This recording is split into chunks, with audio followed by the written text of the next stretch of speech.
안녕하십니까. 매주 찾아오고 있는 거의 없다. 이번 주에도 찾아왔습니다. 매주 보니까 지겹고 좋죠? 자, 이번 주 영화는 고민을 상당히 많이 했습니다. 이거를 해야 되나 말아야 되나. 일단 내가 이걸 할 자격이 있나? 원작을 전혀 모르는데. 아니 뭐 이런 이유 저런 이유 다 집어치우더라도 일단 내가 별로 하고 싶지가 않은데 이걸 해야 되나 말아야 되나. 이거 나중에 걸작선에 올려야 되는 거 아닌가? 뭐 이런 고민 엄청나게 많이 했는데요. 지금 가장 극장가에서 화제작이라고 한다면 화제작이라고 할 수 있고, 또 원작을 전혀 모르는 사람이 봤을 때는 어떻게 보였는가를 이야기하는 것도 또 필요한 지점이라고 생각이 돼서 일단 해보도록 하겠습니다. 제가 오늘 좀 이렇게 잘 모르고 무식하게 짓거린다고 해서 너무 놀리지는 마세요. 자, 이번 주 영화는 전지적 독자 시점입니다. 자, 먼저 이 이야기부터 해야 될 것 같은데, 우리는 지금 너무 많은 컨텐츠 속에서 살고 있다는 거죠. 일단 뭐 넷플릭스, 디플, 왓챠 등등 뭐 OTT들, 그리고 거기서 쉴 새 없이 뽑아내는 오리지널 영화 시리즈들, 극장용 영화 또 있죠. 그리고 유튜브로 보는 수백 개의 컨텐츠, 거기에서 쏟아지는 쇼츠, 인스타그램 릴스는 저도 좀 봐요, 솔직히. 그리고 또 알고리즘이 내 취향에 딱 맞춰서 추천해주는 수백 개의 채널들. 이거 다 보기에는 우리의 인생이 너무 짧습니다. 그러다 보니까 한쪽에서는 겁나 유명해서 아니 너는 이걸 몰라? 이걸 모른다는 게 말이 돼? 라고 말하지만 그 받아들이는 쪽에서는 나 전혀 몰라 라고 말하는 컨텐츠들이 굉장히 많아졌습니다. 뭐 웹소설도 그 중에 하나일 텐데, 일단 저는 영화 유튜버고 서사를 다루는 것에 대해서 굉장히 관심이 많지만 웹소설 쪽에는 흥미가 없어요. 일단 기본적으로 시간이 부족하기도 하고 그 포맷 자체가 그렇게 큰 매력을 못 느낍니다. 그래서 웹소설의 전체적인 특징이 뭐 이렇다 저렇다 하지는 않겠습니다. 다만 일정 주기를 가지고 연재한다는 점에서는 제가 어렸을 때 재밌게 읽었던 드래곤 라자, 뭐 이용도 작가의 드래곤 라자, 뭐 피를 마시는 새 이런 것들과 비슷하겠죠. 그래서 저는 그렇게나 유명하다는 전지적 독자 시점에 대해서 거의 완벽하게 무지한 상태입니다. 웹툰도 안 봤고 웹소설도 안 봤습니다. 제가 물론 좀 게임 덕후처럼 생기긴 했는데 저는 게임도 거의 안 합니다. 애니도 그렇게 좋아하지 않아요. 네.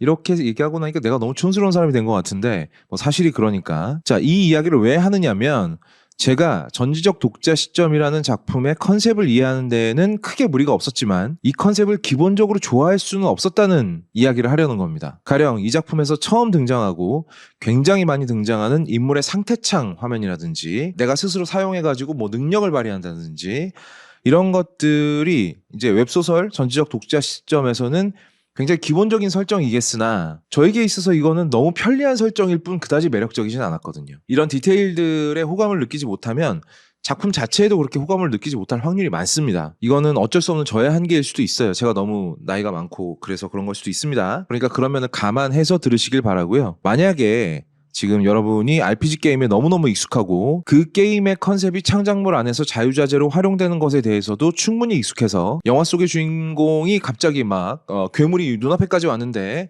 갑자기 상태창을 열어서 야 내가 가진 아이템 뭐가 있지? 뭐 불멸의 방패 뿅 이래가지고 탁 쓰는 거에 대해서 아무런 거부감이 없다라면 저하고는 기본적으로 감상은 다를 수밖에 없을 거예요. 여기는 이제 취향 차이를 감안할 수 있는 부분이죠. 자, 그렇다면 취향 차이를 감안하지 않고도 말할 수 있는 부분이 있습니다.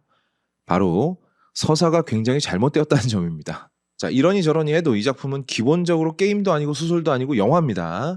2시간이 조금 넘거나 조금 모자란 시간 안에 관객들을 설득시켜서 재밌게 만들어주는 영화라는 컨텐츠예요. 그렇다면 이 영화의 서사가 거의 필연적으로 가야 되는 부분이 있습니다. 제가 이제 이 영화의 서사를 설명할 때 항상 예시로 드는 영화가 있는데 바로 설국열차입니다.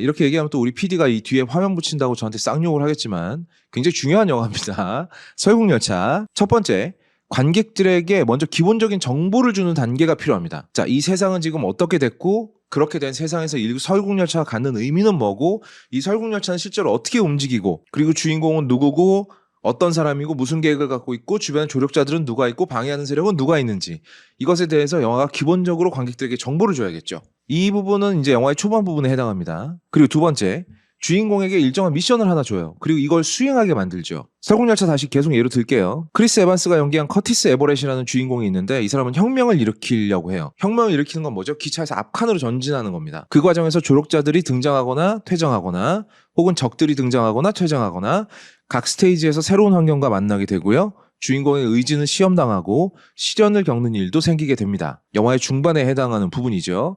자, 그럼 마지막 종반. 미션의 끝에서 성공하거나 혹은 실패하고 이 영화의 서사는 처음 관객들에게 줬던 정보를 그대로 따라가거나 아니면 배신합니다. 설국열차 마지막에 어떻게 되죠? 커티스는 수많은 사람들의 희생을 딛고 맨 앞칸에 도착을 하게 됩니다. 그런데 열차의 주인이 윌포드가 지금까지 주인공과 관객이 함께 알고 있던 사실들을 전부 뒤집어 버리죠. 그리고 주인공의 성공은 알고 보니까 약속된 실패였다는 것을 알려주게 됩니다. 그리고 주인공에게 또 다른 선택을 하게 만드는데 이때 갑자기 송강호, 그러니까 남궁 민수가 갑툭튀를 해서 주인공하고 관객들에게 다시 한번 배를 올립니다. 야, 이게 지금 18년이 넘는 시간 동안 이게 이렇게 닫혀 있어서 그렇지. 이거 다들 벽인 줄 아는데 이게 사실은 좆도 그냥 문이야. 라고 얘기를 하죠. 이야기가 열차 끝에서 이쪽 맨 앞으로 가다가 옆으로 새버리는 겁니다. 이 서사가 재미있는 이유가 뭐냐 그러면 일단 가장 기본적으로 이 서사를 끌고 가는 주인공의 목표와 방향이 굉장히 명확하다는 겁니다. 커티스는 뭘 하려고 들죠? 혁명하려면 어떻게 해야 되죠? 기차 앞칸으로 가야 됩니다. 앞칸으로 가는 동안 여러 가지 일이 있을 수 있겠지만 뭐 적을 맞아서 싸우기도 하고 우리 편을 버려야 되는 일이 벌어질 수도 있고 여러 가지 일이 있을 수 있겠지만 어쨌든 주인공의 목표는 아주 명확해요. 이 신분제를 깨트려 버리는 겁니다. 그러려면 혁명을 해야 되고 혁명을 하려면 맨 앞칸까지 가야 되죠. 강력한 동기가 완성이 돼야 나중에 서사가 뒤집히건 꼬이건 옆으로 새건 간에 관객들이 거기에 따라서 함께 감정이 요동치게 돼요. 기본이 튼튼해야 된다는 말입니다. 건물로 치면 골조가 좋아야 된다는 얘기죠. 그 골조를 이루고 있는 것은 무엇이냐? 주인공이 행동하게 되는 목표와 행동이 명확해야 된다는 겁니다. 반지의 제왕의 프로도요? 걔 반지 갖다 버리러 가는 거예요. 근데 반지를 받아주는 쓰레기장이 저기밖에 없으니까 거기까지 가는 거고요. 조닉? 내 강아지 죽인 새끼 죽여버리겠다는 겁니다. 매트릭스 네오요? 기계들이 지배하는 세상에서 독립운동하겠다는 거예요. 간결하고 명확하죠. 이게 인물의 행동을 결정짓는 굉장히 중요한 서사의 줄기 뼈대입니다. 그런 면에서 이 전지적 독자 시점이라는 작품의 주인공인 김독자가 또 다른 웹소설인 멸살법의 세상 안으로 들어가게 되면서 이야기가 펼쳐지게 되는 게 이제 이 전지적 독자 시점인데요. 주인공은 처음에는 얼떨떨했다가 일단 생존을 하려고 합니다. 그러다가 또 막 주변 사람들을 막 도와주려고 그래요. 뭐 어린아이 살려주고 할머니 살려주고 막 유상화도 돌봐주고 막 이러다가 유중혁을 만나서는 또 목표하고 행동이 그때그때 바뀝니다. 이번에는 세상을 구하겠대요. 왜? 세상을 구해야 내가 살 수 있기 때문에. 근데 이 이야기는요, 처음에 설정서부터 어차피 일종의 멀티버스입니다. 왜냐하면 이 소설의 결말을 알고 있는 주인공이 이 소설 속으로 들어가면서 이 소설의 내용은 전체적으로 업데이트될 수밖에 없어요. 그러니까 주인공이 결말을 알고 있던 소설은 주인공이 소설 안으로 들어간 그 시점에서는 더 이상 존재하지 않는다는 겁니다. 그러니까 이게 할 이야기가 얼마나 많아요. 설정이 얼마나 복잡하고 또 주인공의 목표는 얼마나 중간에 막 바뀌어야 되겠습니까? 그런데 영화가 이런 부분 제대로 설명하고 있느냐? 그렇지가 않다는 겁니다. 제가 이 서사에 집중하지 못했던 가장 큰 이유는 주인공에게 주어지는 명확하고 단순한 목적이나 완결이 존재하지 않는다는 겁니다. 기차 끝까지 가야겠어? 저 새끼를 죽여야겠어? 반지를 버려야겠어? 이런 간결하고 명확한 게 등장하지 않아요. 거기다 주인공의 목표는 그때그때 바뀝니다. 그리고 제가 아까 멀티버스라고도 이야기를 했지만 이 멸살법, 멸망한 세상에서 살아남는 법, 주인공 혼자서만 결말을 알고 있다고 주장하는 이 소설은 주인공이 그 소설 안으로 들어가는 시점에서 이미 달라졌어요. 영화 안에서도 달라지는 게 표현이 됩니다. 죽지 않아야 될 사람이 죽고 주인공이 또 죽어야 될 사람을 살리기도 하죠. 전체적으로 이 작품의 아웃라인이 완전히 달라졌다는 겁니다. 그렇다면 당연히 주인공의 목표도 세부적인 변화가 있어야 되겠죠. 그리고 영화는 관객에게 그걸 제대로 전달을 해줘야 됩니다. 근데 문제는 이 작품에서 그런 복잡한 서사가 전혀 제대로 표현이 안 돼 있다는 겁니다. 그래서 결과적으로 어떤 일이 벌어지느냐, 관객들이 주인공에게 감정이입을 할 수가 없어요. 일단 얘가 뭘 하는지 잘 모르겠거든요. 뭐 하고 싶은 게 뭐야 그래서? 너는 뭘 하고 싶은 거냐? 라는 명확한 명제가 존재하지 않으니까 주인공이 하는 행동을 감정이입해서 함께 하는 게 아니라 그냥 옆집은 좀 너무했네요. 강 건너 불구경하듯이 구경하게 되는 겁니다. 자, 설국열차의 커티스를 볼 때 어땠죠? 야, 이 자식아, 너는 거기서 걔를 구해야지. 그냥 앞으로 가버리면 어떡하냐? 아니야. 근데 대의를 위해서 또 이게 작은 건 좀 줘버릴 줄도 알아야지. 뭐 이런 생각. 이게 관객들이 커티스와 함께 생각하게 된단 말이에요. 조닉도 그렇죠. 잘한다, 다 쓸어버려. 조닉과 함께 생각하게 되는 거죠. 프로도를 볼 때 어땠어요? 야, 너 흔들리지 마. 너 반지 버리러 가는 거야, 지금. 자꾸 반지 끼고 그러면 안 돼. 라는 생각을 관객들이 발을 동동 구르면서 하게 되죠. 거창하게 말하지만 그게 바로 감정이입이 된다는 겁니다. 그런데 전지적 독자 시점의 주인공 김독자 씨에게 저는 전혀 감정이입을 하지 못했습니다. 어떤 생각이 들었느냐 하면 얘는 또 여기선 뭘 하려고 들까? 일단 주인공이니까 죽지는 않을 거고 거기다가 이 소설의 결말을 알고 있다라고 스스로 주장을 하기 때문에 그 세계관에서는 절대적인 능력을 갖고 있는 거잖아요. 그렇다 보니까 적전 시점이 되면 얘가 뭐 알아서 잘 하겠지. 끝이에요. 하다못해 그 옆에 그 예쁘고 착한 여자분이 있는데 뭐 플러팅이라도 한번 해라. 뭐 이런 생각이 들 법도 한데 전혀 아무런 생각이 들지 않습니다. 주인공의 행동과 생각을 관객이 따라가지 못하는 거죠. 거기다가 여기는 지금 판타지 세상이기 때문에 현실감도 없어요. 더더욱 몰입이 약해지게 됩니다. 이 작품이 갖고 있는 굉장히 큰 약점 중에 하나고요. 아마도 웹소설을 접한 적이 없는 사람이라면 더더욱 힘들었을 겁니다. 일단 이 세계관을 이해를 해야 되는데 거기서부터 너무 빡세거든요. 자, 그렇다면 제가 얘기를 했지만 이 영화가 그걸 잘 정리를 해서 자, 여기는 이런 세상이고요. 주인공은 여기서 무슨 능력을 갖고 있고요. 또 다른 주인공 유중혁은 뭐 하는 애고요. 그리고 옆에 애들은 다 뭐 하는 애들이고요. 이걸 이제 관객들한테 잘 떠먹여줘야 돼요. 이 부분을 생략하게 되면 서사의 첫 번째 부분을 그냥 날려먹는 겁니다. 왜 날려먹었다고 표현을 하느냐? 이 영화가 날려먹었기 때문입니다. 거기다가 그걸 영상, 그러니까 웹소설과 웹툰을 영상으로 옮기는 게 생각보다 만만한 작업이 아니에요. 예를 들어서 비형이라는 이름을 갖고 있는 도깨비가 있는데 말이죠. 이거 웹소설로 읽을 때는 그냥 그런가 보다 해요. 활자로 읽을 때는. 그리고 웹툰으로 봐도 그냥 그런가 보다 합니다. 하지만 여기서 컴퓨터 그래픽으로 구현된 비형이 딱 나타나는 순간 서울시 지하철 홍보 캐릭터인가? 뭐 이런 생각이 들었어요. 그만큼 잘 만들기도 어렵고 잘 만들지도 못했습니다. 솔직히 말씀드리면 너무 유치해졌어요. 얘가 등장하는 순간부터. 거기다가 또 이 캐릭터가 그다지 안 중요한 것도 아니거든요. 그냥 나오나 마나 하는 캐릭터가 아니라 사실상 이 주인공과 성좌라는 어떤 코스믹 호러적인 존재들을 이어주는 존재란 말이에요. 그래서 이 비형이라는 캐릭터 하나도 품고 있는 서사가 굉장히 많습니다. 그런데 그런 유치한 캐릭터가 떡 하고 등장하는 순간 벌써 거부감부터 생겨버리죠. 게다가 그 뒤에 서사도 잘 못 풀었어요. 일단 디자인도 굉장히 잘해야 되고요. 그 일본 영화 중에 신이 말하는 대로라는 영화가 있습니다. 거기서 보면 일본의 전통적인 캐릭터들 뭐 이렇게 손 이렇게 하는 고양이라든지 뭐 이런 것들을 가져다가 살짝 바꿔서 사용을 하는데 그만큼 사람들에게 익숙해진 디자인을 살짝 바꿔서 쓴다는 얘기는 뭐냐? 유치해 보이지 않게 최선을 다한 거예요. 근데 이 비형이라는 캐릭터는 그 부분에서 실패했습니다. 물론 그 뒤에 서사도 실패했어요. 그 도깨비를 제외하고 다른 부분의 CG를 보자면 뭐 굉장히 너그럽게 봤을 때 뭐 이거는 300억짜리 한국 영화다라는 사실을 감안하고 굉장히 너그럽게 봤을 때 뭐 너절하지는 않았습니다. 그런데 이 CG 제작사가 제가 알기로 아마 신과 함께를 만들었던 그 CG 제작사거든요. 엄청나게 치명적인 약점이 하나 있는데 CG로 전체를 도배하는 장면에선 티가 별로 잘 안 나요. 왜냐하면 전부 CG거든. 주인공만 날라다니고. 근데 실사하고 섞는 부분에서 엄청나게 티가 납니다. 거기다가 이 영화 같은 경우에 그냥 실사 공간이 있고 예를 들어서 지하철역 같은 부분은 완전히 실사죠. 세트를 만들어서 찍었으니까. 그리고 CG로 만들어진 전투 공간이 있습니다. 이 두 공간이 완전히 따로 놀아요. 여기서 여기로 이어진다는 느낌이 전혀 들지 않고 여기서 이 공간이 존재하고 완전히 다른 공간이 존재하는 걸로 보인단 말이죠. 하지만 영화 안에서 실제로는 어떻죠? 이어지는 공간이에요. 근데 이어지는 느낌이 들질 않아요. 왜? CG로 만든 공간이 너무 이질적이기 때문이죠. CG라는 게 우리가 이렇게 CG를 잘 만들어요. 우리가 이렇게 총천연색으로 CG를 만들 수 있어요. 우리가 이렇게 가상의 공간을 기똥차게 만들 수 있답니다. 라고 자랑하는 용도로 쓰이는 게 아니라 실사가 실현하지 못하는 장면이나 디테일을 채우는 데 사용이 돼야 된다는 겁니다.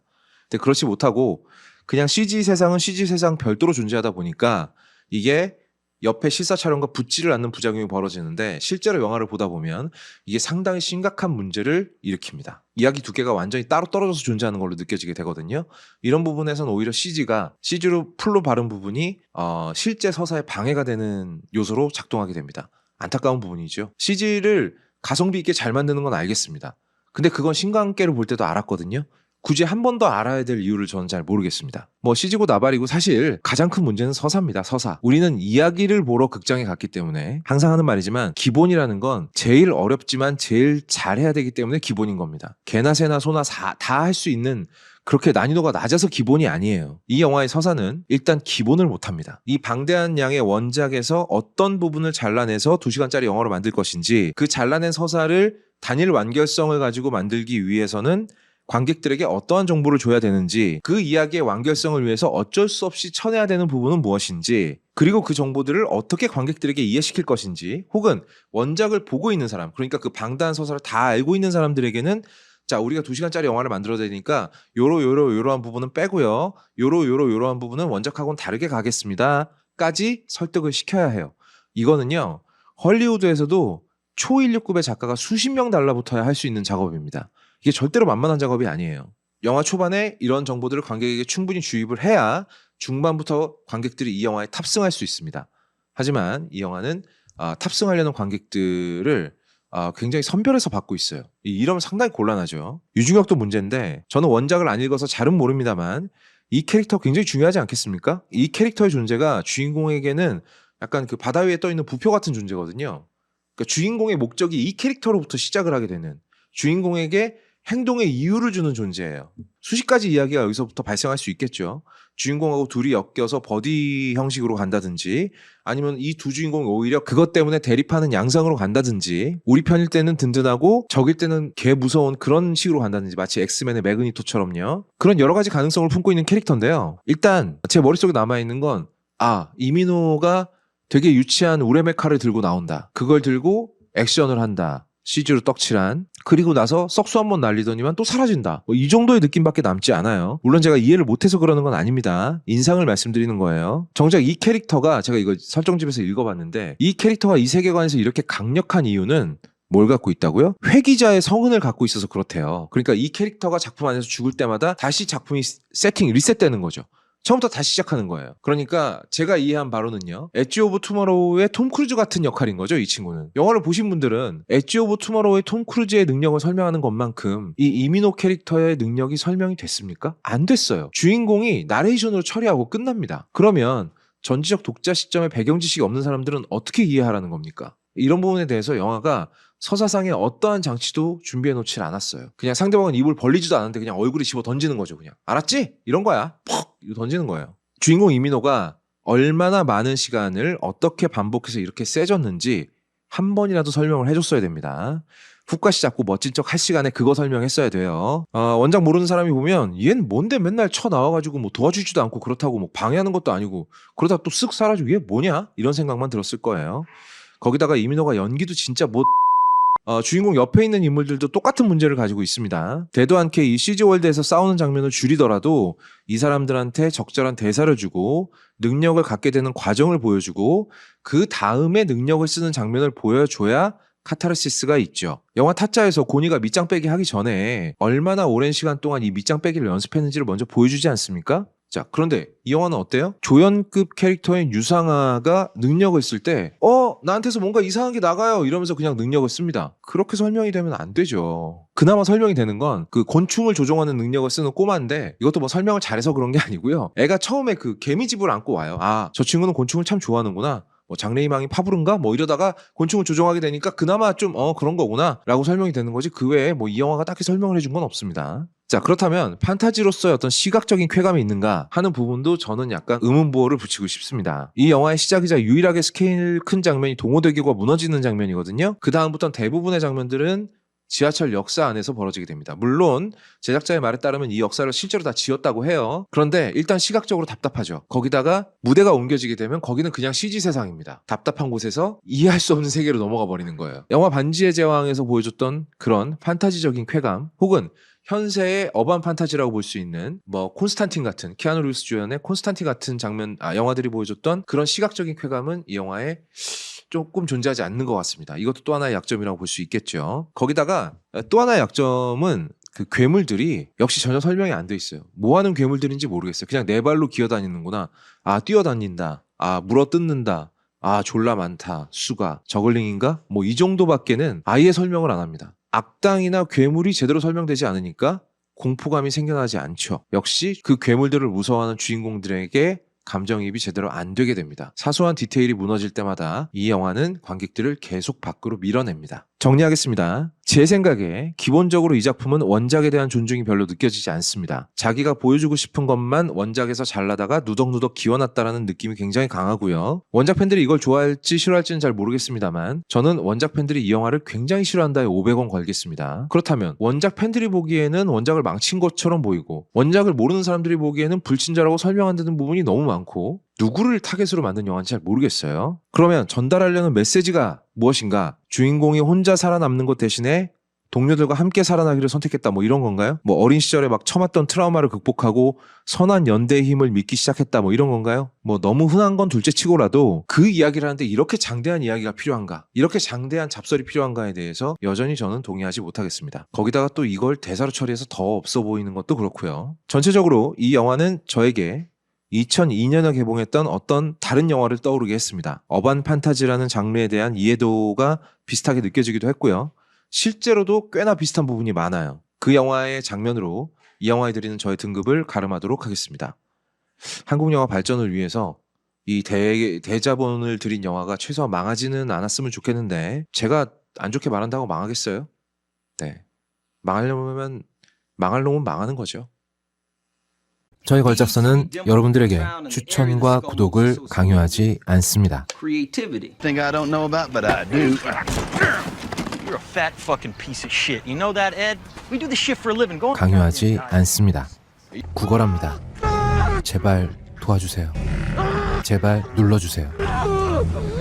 뭘? 이걸. 그리고 이걸. Shoe dog.